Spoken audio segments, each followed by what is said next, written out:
Welcome back, my friends.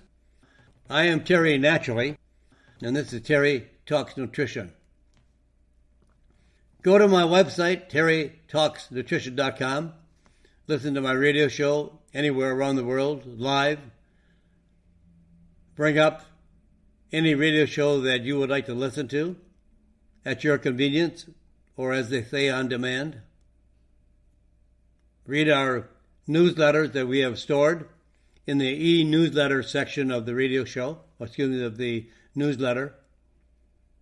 There's a lot of good information on our website.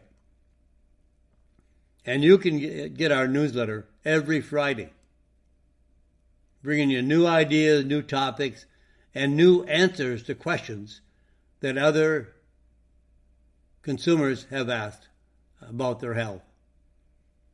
Now we're going to talk about liver cancer, how to prevent liver cancer, and it is on the rise. More liver cancer today in the last 30 years than ever before. Since the 1980s, the incidence of liver cancer has tripled, and the overall death rate from liver cancer has doubled. And one of the reasons for liver cancer is what is called the fatty liver disease, now known as non-alcoholic fatty liver disease, which can cause cirrhosis of the liver and cancer of the liver. Years ago, it was common for alcoholics to have liver disease based on the consumption of excessive alcohol. It damaged the liver cells, replaced the liver cells with fat, so that a normal liver that weighs about 4 to 5 pounds now weighs more than 20 pounds. All that was replaced with fat. But now we have non-alcoholic fatty liver disease. Where did it come from? And why do we have liver disease? And it's non-alcoholic, making it not based on alcohol. So what is it based on? Sugar. The large intake of carbohydrates and sugar cause fatty liver disease. So therefore, a large population of children have fatty liver disease because they are consuming large quantities of carbohydrates and sugar. If I had to make one statement for your health, what would it be? How can you have better health, less disease, reverse disease, prevent disease? What would be the one statement I would make? Would it be take XYZ supplement? Would it be what is the best herbal medicine? What would it be? Reduce substantially carbohydrate intake and sugar. Anything made from grains, G-R-A-I-N-S, grains, and the flour of those grains, pasta, bread, cakes, cookies, crackers, pretzels. You can go on and on and on and on. The American diet is 80 to 90% carbohydrates. Those carbohydrates are another type of sugar. Not the sugar from the sugar bowl, but carbohydrates have to be converted into a sugar complex in order for it to be metabolized. Carbohydrates and sugar cause more harm to the body, more harm to your health, and there are more people dying today from the American diet than from any other cause. So liver cancer is very complex, but can be made very simple by reducing the carbohydrates, reducing the sugar, and losing weight. And some people even say difficult to treat. Well, we know for sure that prevention is the best cure for all disease. Don't get it. Simple. Now, we don't live in a perfect world. So we'll still have cancer. We'll still have diseases. But we can reduce the risk, substantially reduce the risk of getting a disease. And that is the answer. Stop the carbohydrate intake and sugar. To make it easy, therefore, adopt the ketogenic diet or the paleo diet or a very low carb diet. A very low carb diet. You'll be healthier within 3 to 6 months. But also, for liver disease, this might be a surprise. The number one, drink coffee. Now, if you don't drink coffee, don't start. There are other ways to also prevent liver cancer. In a clinical trial, versus those who drank no coffee at all, those drinking 2 cups of decaffeinated does not work. It has to be caffeinated coffee a day cut the risk of liver cancer by 35%. Decaf does not work. Number 2, take a very good anti-inflammatory, because all this fat in the liver is causing inflammation and damage to the cells of the liver, even the good cells in the liver. In a study of over 50,000 adults, 50,000, who had a infection, viral infection, called hepatitis B and C, caused by a virus, those who took a low-dose aspirin daily had a 30% reduction of risk of liver cancer. I don't like aspirin. So instead, I would suggest a natural anti-inflammatory such as curcumin. Curcumin is a much safer and effective anti-inflammatory than aspirin. And number 3, exercise. A recent study found that 2 hours of moderate, intense exercise a week, not 2 hours at a time, not 2 hours every day, but over a week. So that means brisk walking would be a good example. Reduce risk of liver cancer by 18%. And vigorous exercise, swimming, running, or on a bike, stationary or outdoors. Reduce the risk by 27%. You have 3 opportunities to help yourself. All disease is caused by inflammation.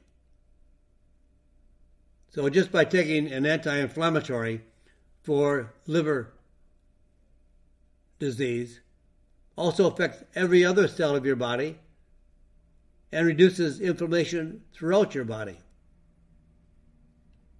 And drinking coffee and exercise is easy to do and might really reduce so many complications of fatty liver disease. Now, maybe children can't, or you don't want them to drink coffee or take an aspirin. They can take curcumin, they can exercise, and a large population of children are obese, so you can help them lose weight. Take them off the carbs, the junk food, and the sugars. Now, we just talked about walking as one of the exercises, the moderate exercises that helps you reduce fatty liver disease. It's an easy exercise. Up to 50% of Americans, half of Americans, are totally inactive. As they say, lose it if you don't use it. Or use it or lose it. Exercise does not have to be extremely strenuous to have health effects. But what the research shows, just 22 minutes of walking daily. Now, there's no drug that does this. Just 22 minutes of walking daily has been found to reduce the risk of heart disease by 30%.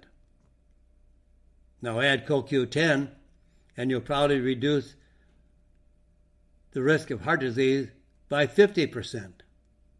Folks, we can have more impact on our health than any doctor or any drug regimen, food, and in the case of supplements, to fill in the gap of what the food may be missing of nutrients because of processing, refining, genetically modified. Food is not the same today as it was 100 years ago. So we may have to use supplements to fill in the gap of what those foods we are eating may be missing because of all the tampering, preparing, storage, growing, transportation, all of the things that take a little bit out of the food in every step of its processing. But just walking 22 minutes, you've got 22 minutes. Just skip one program on TV. Get outside and walk 22 minutes. Make it 25. Easier to remember. Has been found to reduce the risk of heart disease by 30%. Take your CoQ10, the chewable form. Now, versus older adults who walked regularly, they were sedentary adults,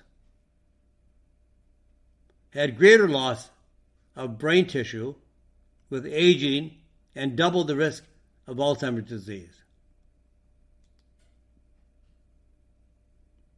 So if you walk regularly, it improves your health. Those who have done nothing, they have greater loss of brain tissue. So activity protects your body from aging. If you don't do something active, it doubles the risk of you having, or I having, Alzheimer's disease. So be active. Reduce your calories. Lose weight. Stop smoking. Stop drinking excessively of alcohol and hard beverages. Wine, beer, fine. But also moderately. 1 or 2 a day. And do some exercise. This has even been proven successful in postmenopausal women who walked at least 1 mile daily, had greater overall bone density and less bone loss from the legs versus those women who were always consistently inactive. Activity. We sit all day. Most people sit at their jobs. Most people sit at every step of the way to their job, either train, bus, car, whatever it might be. We sit in front of a computer all day. We go home and we sit in front of the TV all evening. And we lie down in bed. No activity. You've got to do something. It doesn't take very much to get active.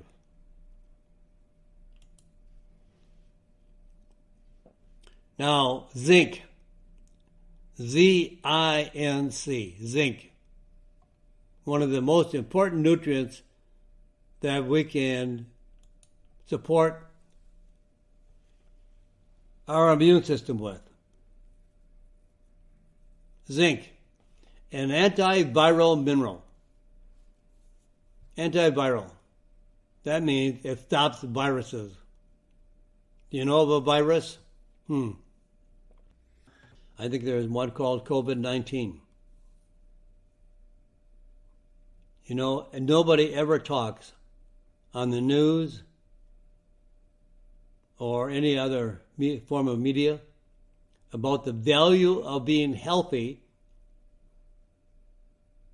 as one of the most important conditions we can strive for to maintain us as a antiviral immune functioning body.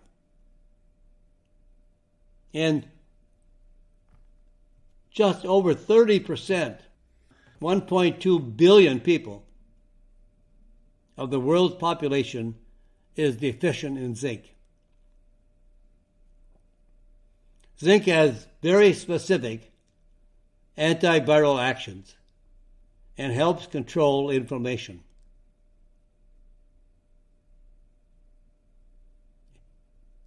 Viruses cause infection and cause the inflammation of the lungs until death. For example, in a study in Spain, researchers took blood samples from 249 people with COVID-19 admitted to the hospital. When zinc levels were tested, those with the lowest zinc levels were more likely to die.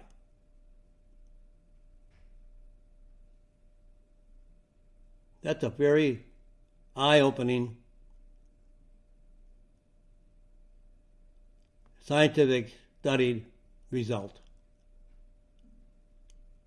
For people that have a zinc depleted level,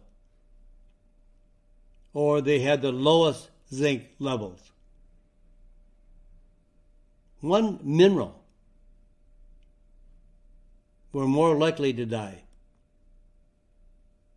There were studies that those that were put on a ventilator, if they did not have zinc in their body at a high level, those patients died. But did any doctor ever come forward and say, we need more zinc?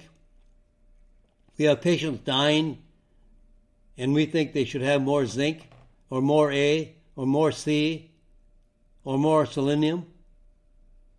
These are the nutrients that we need to be healthy. But yet they push a vaccine that has no known effectiveness, and we don't know the side effects. It has never been studied. Most vaccines take years and years and years to develop. The vaccines now were developed in 6 months. We have no idea of the side effects, and basically it comes down to those who take a vaccine are part of the experiment. I pray for you that if that's your decision, that you are in good health. And every time we increase the level of zinc at a time of admission to the hospital, the risk of dying was reduced by 7%.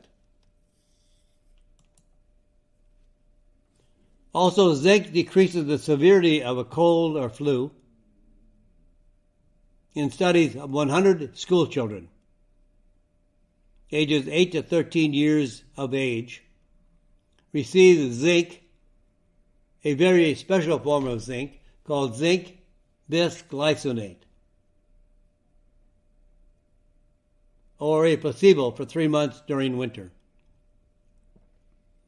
While the incidence of respiratory infections was the same in both groups, when the symptoms occurred versus the placebo, the fake pill, the zinc group performed significantly more effectively and had a 83% reduction in duration of coughs, had a 63% reduction in duration of runny nose, and overall had fewer symptoms and recovered faster. What should you be looking for to support your health with zinc? Well, the most effective form of zinc by scientific studies has been proven to be zinc bisglycinate. It's a very special form of zinc complex to the amino acid glycine. So it becomes bisglycinate chelate. It's a combination chelated together. So bisglycinate is spelled B like in boy, ISGLYCINATE, bisglycinate. It's a type of zinc proven effective in clinical research to be better absorbed, more effective, better results, and not harsh on the stomach. The one I like is bisglycinate. I also like to take it at the same time I take selenium. Those two are the most important minerals you could ever take for your health. Zinc and selenium. This form of zinc is far better absorbed than any other form of zinc. A 43% higher absorption versus zinc gluconate, another form of zinc. You want to take the best. The bisglycinate form of zinc has a 43% higher absorption than zinc gluconate and less likely to cause an upset stomach. So the best way to take it is about 30 milligrams of zinc bisglycinate chelate along with 200 micrograms of selenium daily for optimal immune boosting activity. And now there are people all over the world that have been listening to some of the wonderful alternative physicians who somehow get the message across to people around the world of zinc and selenium boosting the optimal level of the immune system. And now zinc is, well, I should say, is almost to the point where zinc can no longer meet the demand for zinc. You know, the same old issue of supply and demand. So many people are taking zinc that we are stripping the availability of zinc being available.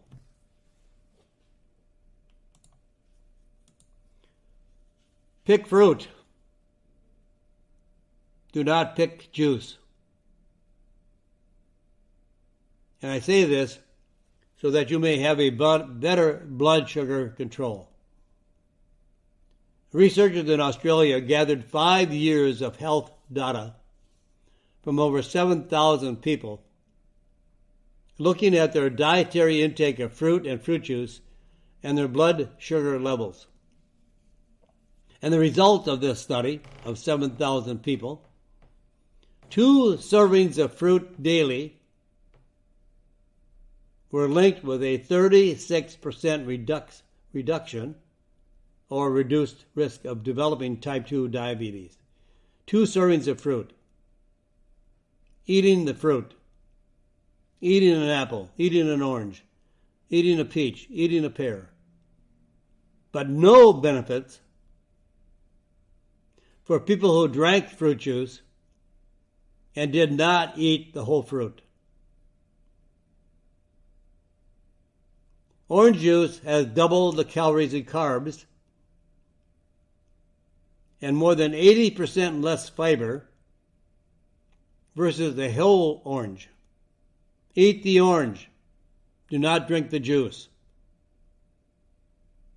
Apple juice has twice the amount of sugar and just 1/10 the fiber of a whole apple. When you eat an apple, you're probably more than satisfied with 1 apple or 1 orange or 1 peach. I don't think you'd sit down and eat a dozen oranges. But when you drink a glass of orange juice, you are drinking the equivalent of anywhere from 8 to 10 to 12 oranges. And you just drink it. You don't digest it. You don't chew it. You don't break down the fiber. There's no fiber there. So you're getting the equivalent of a very high quantity of fruit. And that means orange juice can be about 14 teaspoons of sugar per glass. Well, friends, that's it for today. I'm going to run out of here shortly. Enjoy the day. I hope you enjoy the day as well. And I want you to pray for this world. Pray for this crazy, insane world. And pray for our grandchildren that's going to have to face the sins of what we are doing today. And God bless you. God bless your health. And God bless America. Thank you for listening to Terry Talks Nutrition Weekly Show. Don't forget to subscribe and leave a review on your favorite podcast platform, including Apple, Google, and iHeartRadio.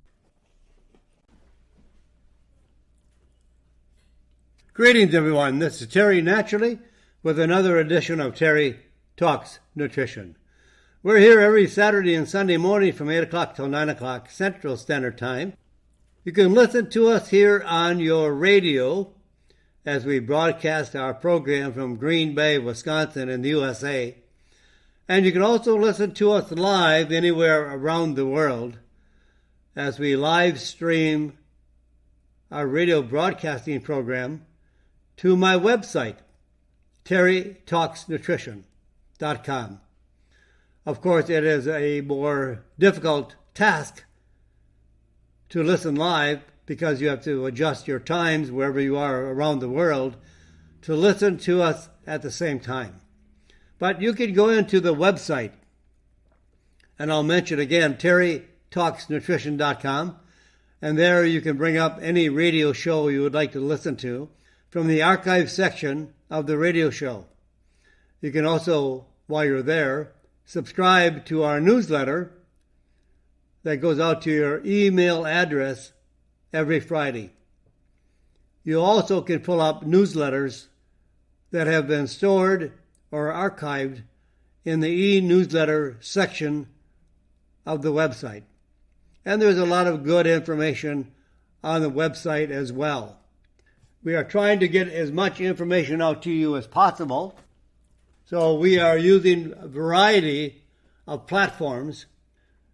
First of all, terrytalksnutrition.com, where you can subscribe to my newsletter, listen to the radio show, and you can even ask me questions. Something on your mind? Why are you taking something?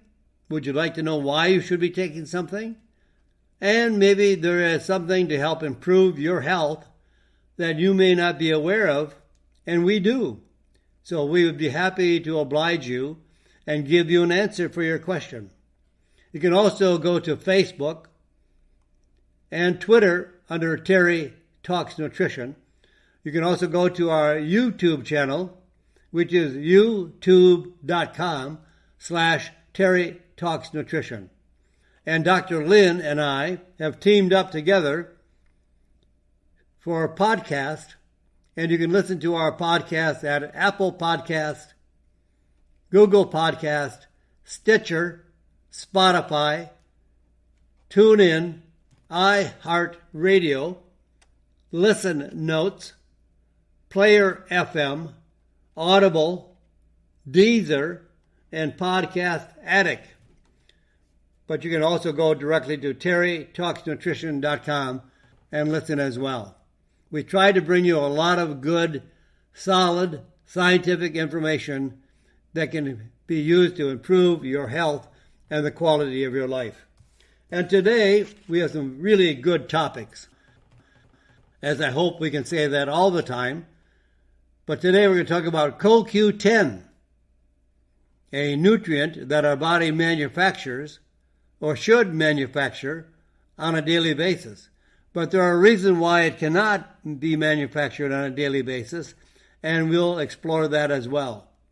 And then I'll give you 3 ways. We are responsible for our health. Nobody else. Your doctor is not responsible for your health. Drugs do not provide health. And I can show you 3 ways how to prevent liver cancer, and why walking is probably the easiest and best exercise. The nutrient of the day, a hot topic today, and that is zinc. We'll talk about fruit, and why not fruit juice? And 2 ways, easy ways, to boost your metabolism. What happens when you boost your metabolism?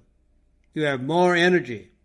You feel more alert, more aware, more clarified, and you burn more calories. And 3 reasons why you need more magnesium. Magnesium is the number 1 deficiency in America. 90% of all Americans do not have the level of magnesium in their body that's required to be healthy. Why? And we'll give you reasons why and how you can correct that. But let's first talk about COQ10. What is COQ10? Well, the real name is Coenzyme Q10. It is a naturally occurring nutrient that the body manufactures on a daily basis. Are you getting all you need?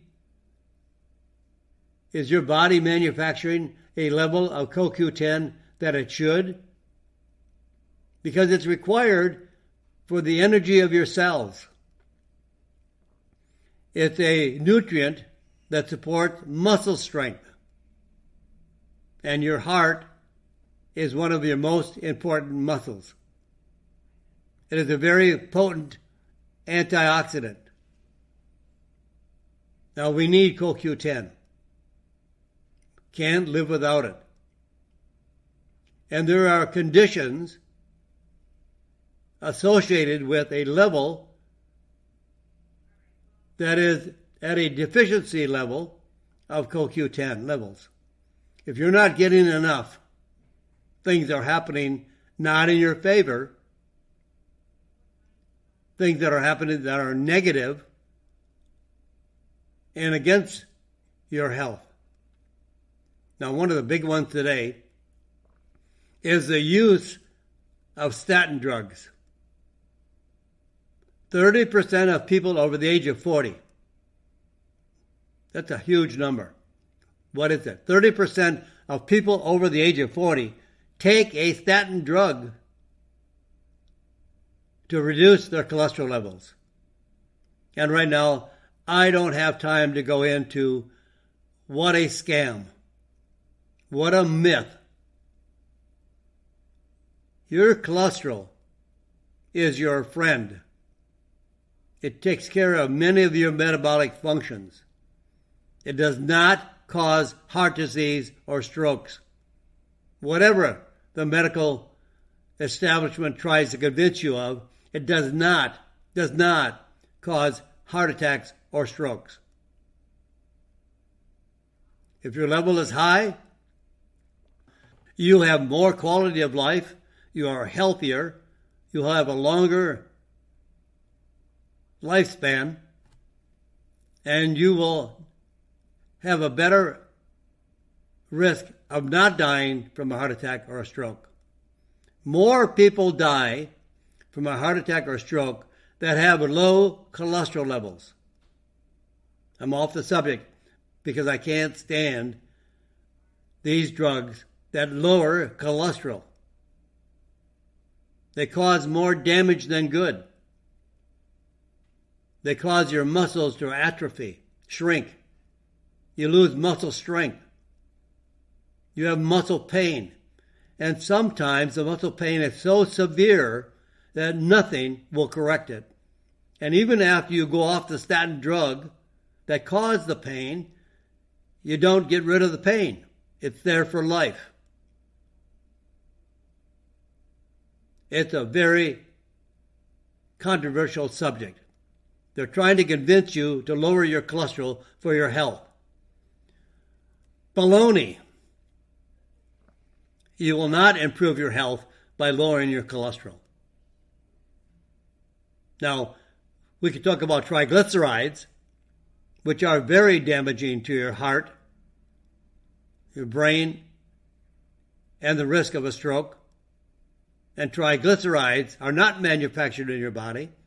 They're manufactured from all of the carbohydrates and sugar that we consume. It's a fat that is produced from carbohydrates and sugar. And when people have a very high level of triglycerides, that is a very essential clue that they're eating a lot of carbohydrates, grains, flour, and sugar. Cholesterol is in every cell in our body. It protects every cell in our body.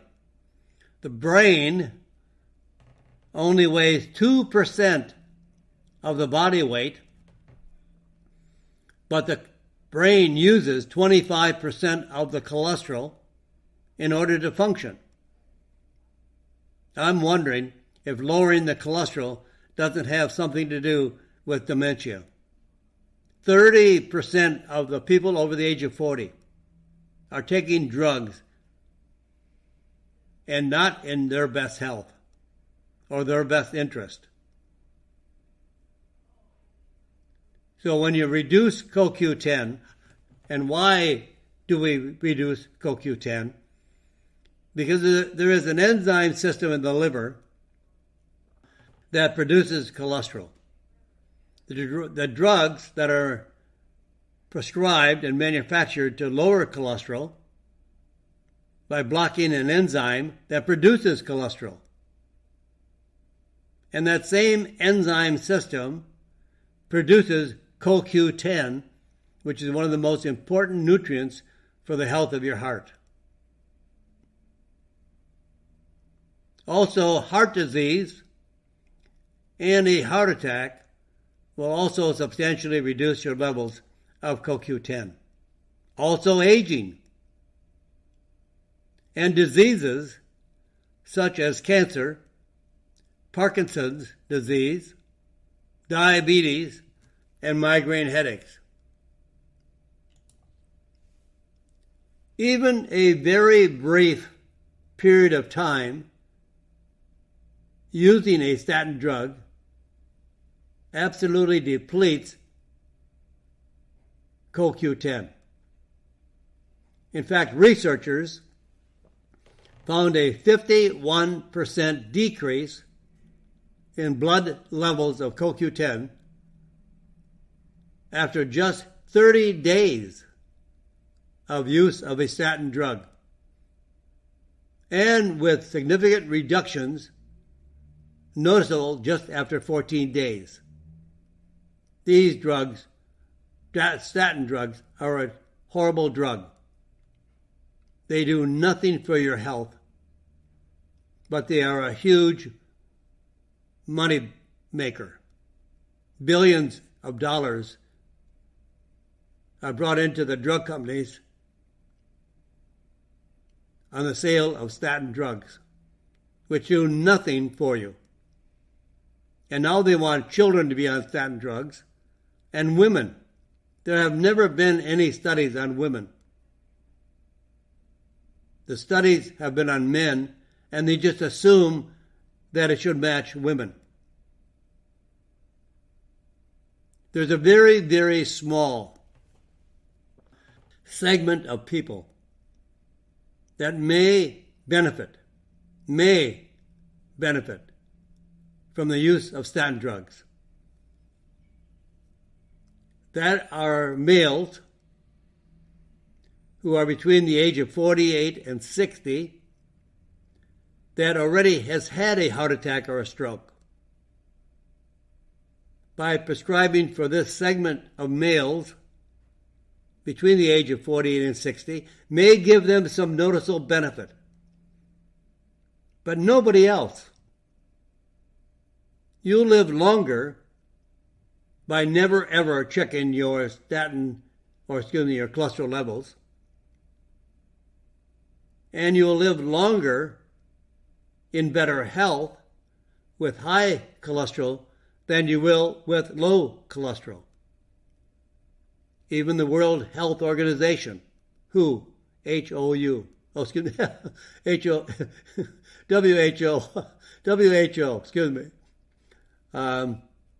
they have predicted that our cholesterol levels should be between 220 and 240.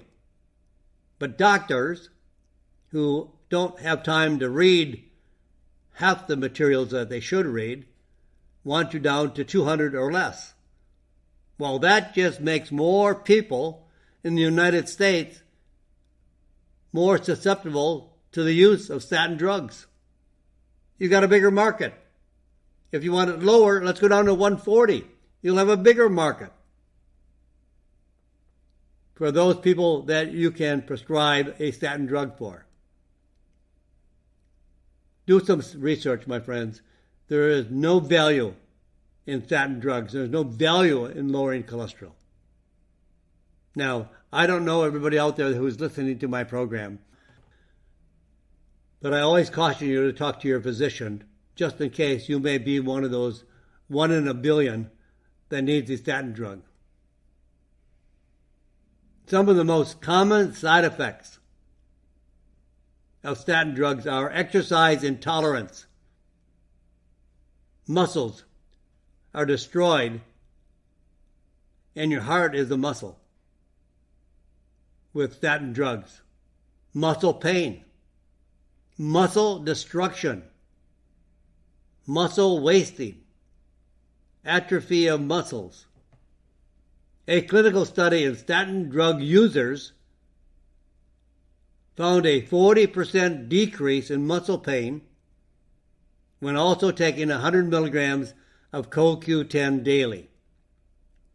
The one I use is a 100 milligram COQ10 daily chewable tablet that is complex to a plant or vegetable starch that increases absorption substantially. About up to 8 times absorption. So 100 milligrams by 8 times is 800 milligrams of absorption into the cellular structure.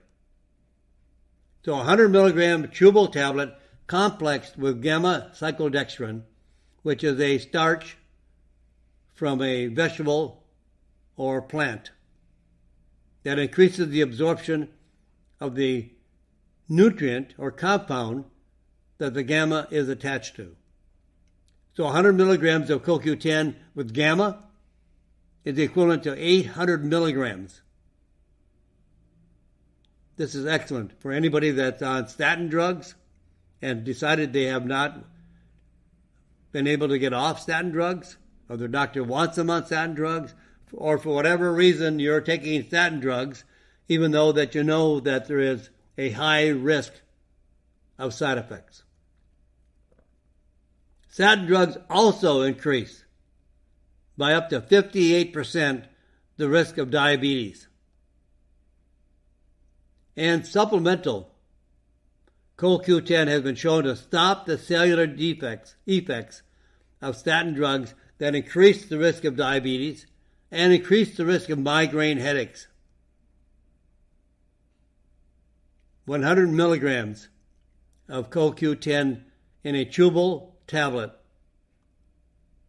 can decrease substantially and delay significantly migraine headaches. And what about CoQ10 and heart disease? A randomized, placebo-controlled, double-blind study with 420 patients who had severe heart failure, class 3 and class 4.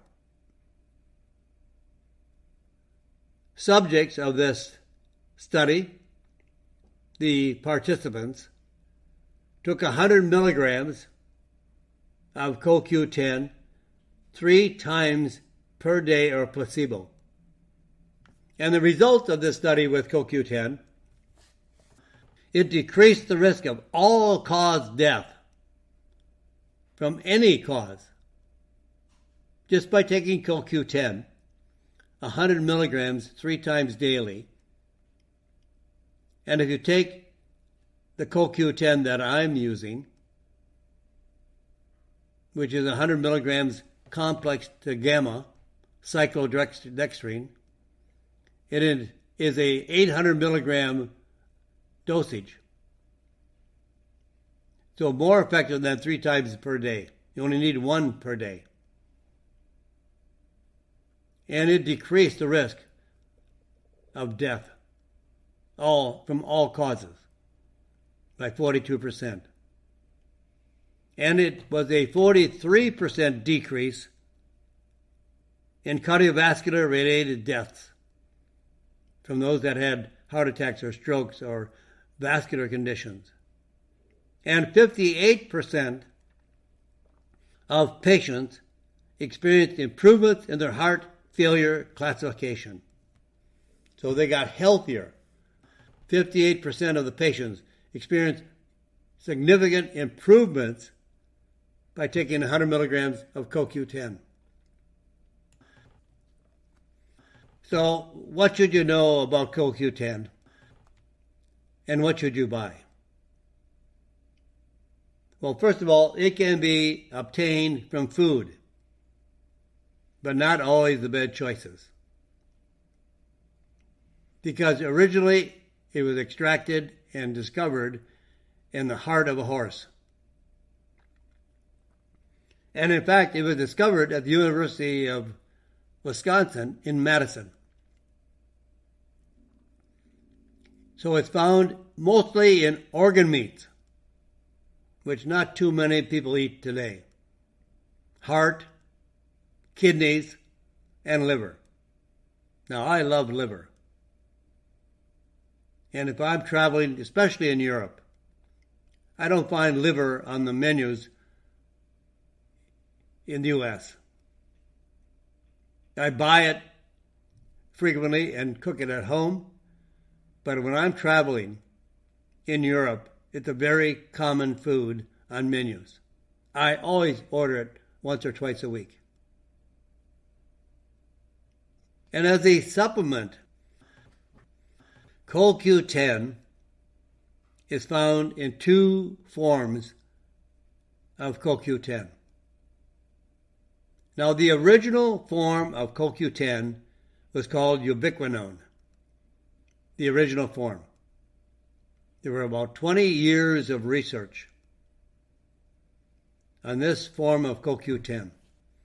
More scientific studies done on CoQ10, ubiquinone, than any other form of CoQ10. And in the body, it is converted to the active form called ubiquinol. And there are more than 20 years of research.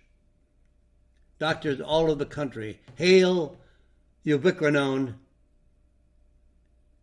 as the substance or molecule to support cardiovascular function, reduce migraine headaches, repair gum disease.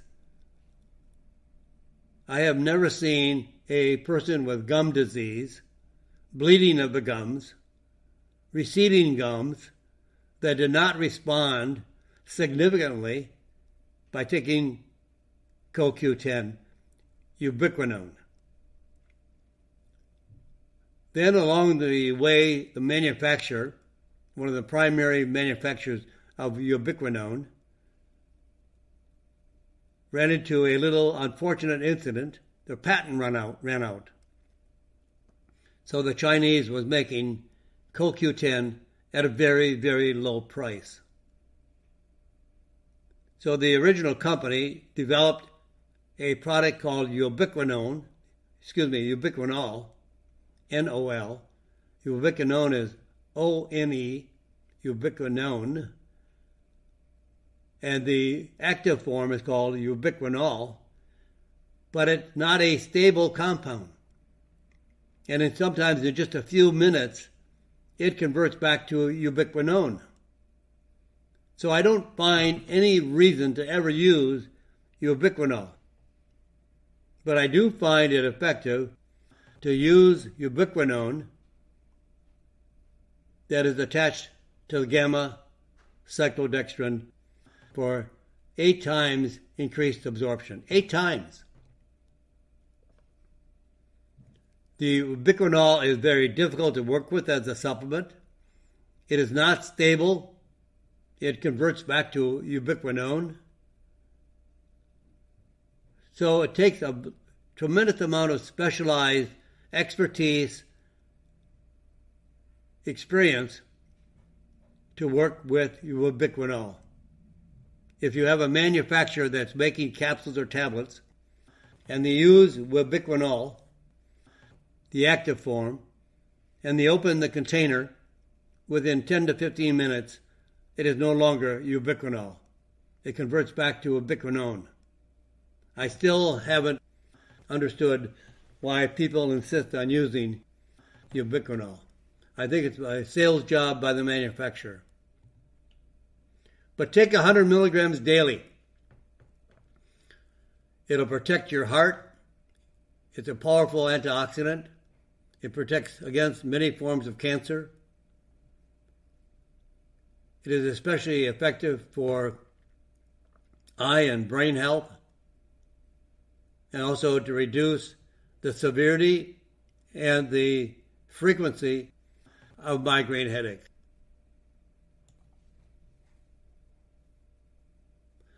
So 100 milligrams daily of either ubiquinone, especially effective for young people, and probably I would never recommend it, but some of the research shows ubiquinol can be effective for older adults. But if you stick with the 100 milligram chewable, it'll do everything for you. And you may want to even increase to 200 milligrams daily. I don't find it more effective. 100 milligrams once a day is more than enough. Used primarily for chronic diseases and illnesses, insufficient dietary intake of CoQ10, increased oxidative stress, and especially for people taking statin drugs.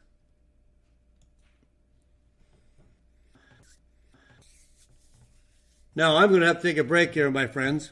We're right down to the bottom portion of our radio show today. We'll be back here in just a moment, so don't go away.